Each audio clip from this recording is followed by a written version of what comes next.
The Biden-era kid gloves are off. On Wednesday, Secretary of State Marco Rubio announced the United States is imposing sanctions on Francesca Albanese, the controversial United Nations (UN) Special Rapporteur on Palestinian Rights. Albanese's campaign of political and economic warfare against the United States and Israel will no longer be tolerated, Rubio posted on X. We will always stand by our partners in their right to self-defense. Albanese has pushed to haul U.S. and Israeli officials before the International Criminal Court, ICC, drawing outrage from lawmakers, diplomats, and human rights advocates alike. In multiple reports and public comments since her 2022 appointment, Albanese has accused Israel of apartheid and dismissed Hamas violence as not surprising.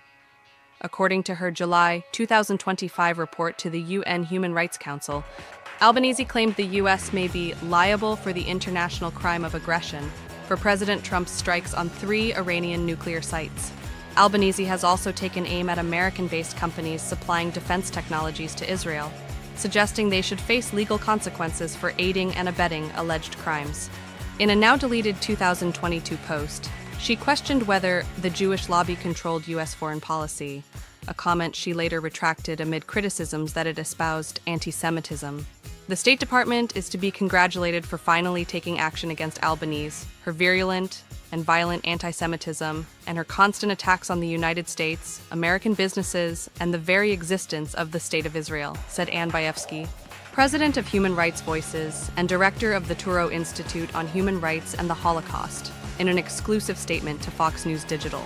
Albanese poses a direct threat to the well-being and security of U.S. citizens, not to mention her utter disregard for the theoretical purposes and principles of the United Nations.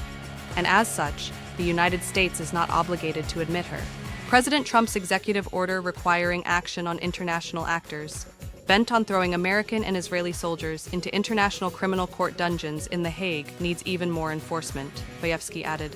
Add Navi Pillay and her diabolical UN Commission of Inquiry.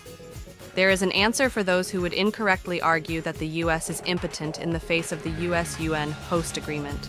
Kick the UN out of the U.S. along with Albanese and her UN partners in crime, the statement concluded.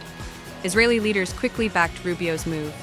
A clear message, time for the UN to pay attention, Foreign Minister Gideon Sa'ar posted in response.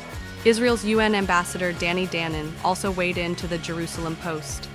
Albanese consistently undermines the credibility of the UN by promoting false and dangerous narratives. We will not remain silent. This is Rachel Pierce, and you've been watching Alert Desk USA, where the facts come first. Stay safe, stay informed.